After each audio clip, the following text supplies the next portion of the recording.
জনগণ কিন্তু নির্বাচনমুখী, জনগণ কিন্তু একটা সঠিক নির্বাচনের জন্য অপেক্ষমান আছে। আপনারা যদি নির্বাচনে না আসেন কিছু আসে যাবে না, নির্বাচন কিন্তু হয়ে যাবে ইনশাআল্লাহ তাআলা। আমি যেখানে যাই আমাকে একটা কথা বলা হয়, আমি নাকি অত্যন্ত নির্যাতিত, সারাদিন সাহেবও নির্যাতিত। আমি বলি ভাইরা আমরা নির্যাতিত ঠিক আছে, কিন্তু আমাদের চেয়ে বহু গুণে বেশি নির্যাতিত হচ্ছেন আমাদের দেশনেত্রী, আমাদের প্রাণপ্রিয় নেত্রী, গণতন্ত্র নেত্রী, 3 বারের মাননীয় প্রধানমন্ত্রী বেগম খালেদা জিয়া এবং ওনার পরিবার। ওনার যে নেতৃত্ব সীমাহীন, উনি কোনো কারণ ছাড়া মিথ্যা মামলায় 8 বছর কারাবাস করেছেন। ওনার ছোট ছেলে আরেকমাত্র আমার কোকো নির্যাতন নিপীড়নে মানসিক নির্যাতনের কারণে শাহাদাত বরণ করেন। ওনার বড় ছেলে আমাদের অ্যাক্টিং চেয়ারম্যান, যিনি আমাদের আজকে এই দলের হাল ধরে আছেন, তিনি প্রবাসে নির্বাসিত অবস্থায় আছেন, 18 বছর প্রায় হয়ে গেল। এবং ওনাকে আমাদের নেতৃত্বে ওনার নিজস্ব বাসা থেকে উচ্ছেদ করা হয়েছিল। ওনার চেয়ে বেশি নির্যাতিত কেউ আছে বাংলাদেশে ভাই? তো আমরা ওনার জন্য দোয়া করি, আমার নেত্রীর জন্য। আর না আমার নেতার জন্য একটু বলবো, আপনারা কি বাংলাদেশে ভবিষ্যৎ প্রধানমন্ত্রী হিসেবে কাউকে দেখতে চান? কাকে দেখতে চান? কাকে দেখতে চান? আবার বলেন, 2 হাত তুলে বলেন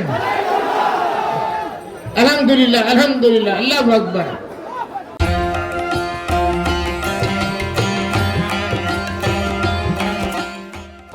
ভাইরা আমার, রাজনৈতিক বক্তব্য আমার বন্ধু সারউদ্দিন আহমেদ সাহেব পুরোটাই বলে ফেলেছেন বর্তমান প্রেক্ষাপটে।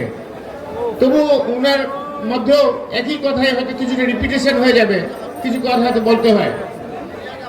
আজকে যখন নির্বাচনের তারিখ ঘোষণা হলে একটা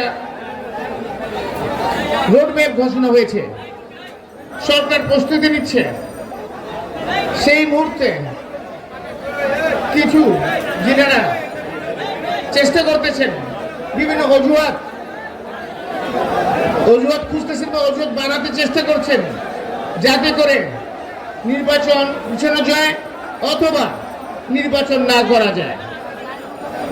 ভাইরা আমার, আপনাদেরকে বলতে চাই, আপনারা যারা এই কর্মের সাথে লিপ্ত, আপনারা যদি এটা করেন, বাংলাদেশের জনগণ কিন্তু ভাইরা মানবে না।